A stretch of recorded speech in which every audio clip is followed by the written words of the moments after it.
Right, so whilst the Tories over the weekend have bemoaned the thought of Keir Starmer reaching power and shutting them out of it permanently at their little Boris Johnson fan club meeting, fearing votes for 16-year-olds, proportional representation, and the abolition of voter ID, only one of which Starmer is actually considering, by the way. And by considering, you have to realise this is a man who lies like Boris Johnson. So what he says is meaningless, really. It's what he does that counts. Their fear may be rather misplaced as such, but something they didn't bring up, which was rather surprising, you'd think they would have done, was giving votes to EU nationals.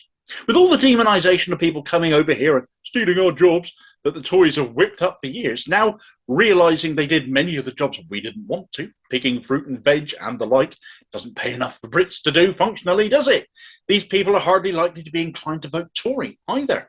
This was something Starmer raised in his 10 infamously now broken pledges. This one still hanging in there just about, though.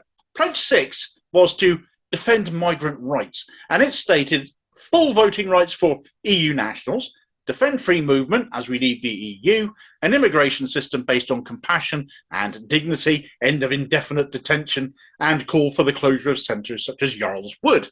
Right, so as you can see, the vote being given to EU nationals is just about the only part of that particular pledge, not so far broken really, since Starmer has declared there will be no freedom of movement now. He said he won't reverse the illegal migration bill of Suella Braverman's either, so compassionate, dignified immigration is gone too. But if we're going to deport people now, as Starmer seems inclined to hang on to, then indefinite detention ending along with detention centres might be achievable since, well, we wouldn't need them anymore, would we? Nothing compassionate about that, though. And so we come to this vote for EU nationals, and well, you've probably guessed by this point that he's probably gone back on that now. And, you know, if you follow my content regularly, you kind of got a feeling for this by now, I'm sure. And, well, you'd be right.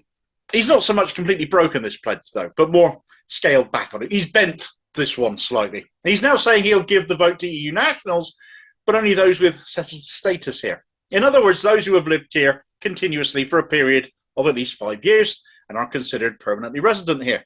There's some 3.4 million of them in the UK, so as you can imagine, some Tories are up in arms about this proposal. They're rather nervous. This is just gerrymandering, they cry. This is just Labour rigging elections in their own interest, because these people will never vote for us. We've spent years kicking them around. Why would they? And to some extent, that'd be the least the Tories deserve, wouldn't it? But it's also rank hypocrisy when introducing voter ID was designed to rig elections in their favour, distasteful to the majority of people in the country as they are, stopping a chunk of them voting, suiting them no end going into these local elections, and they still lost their shirts, and deservedly so. And of course, Jacob Rees-Mogg has now come out and basically admitted to this. Further spin from the hard right of the Tories, however, is implying that this is all a ploy by Starmer to rejoin the EU on the sly. Well, it would be in keeping with polling, if he did. It's what most of this country apparently want now. But that's by the by. Starmer shredded his Remain credentials the moment he didn't need them anymore, at the same time he became Labour leader.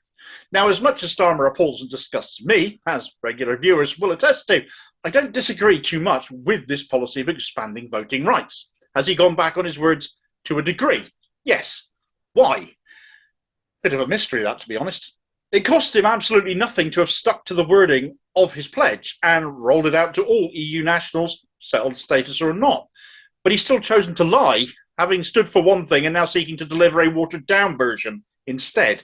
So it'll be interesting to see how his little minions spin that one, actually, because on the face of it, this was a lie he never needed to actually make.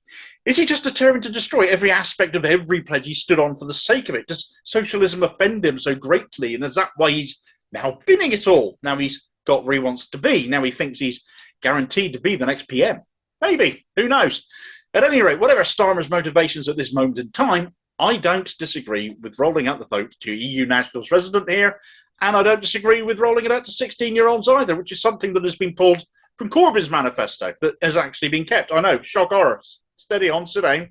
Starmer's taken one of Corbyn's. He won't attribute it to Corbyn, obviously. He'll claim credit for it somewhere along the line, no doubt.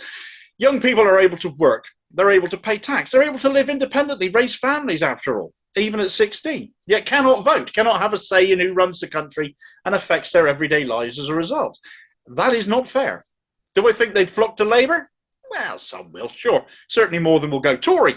But I think younger people are amongst the most politically astute and switched on in society these days. They look at their futures. They look at the two realistic prospects for running this country, and they're far more likely, I think, to go elsewhere completely. Starmer binning his tuition fee pledge will hurt him amongst the young. Starmer sticking with Suella Braverman's immigration ethos will hurt him amongst EU nationals, as will his determination to now make Brexit work when it is clearly unworkable, as the Tories have proven, and no longer what a majority of the country actually want.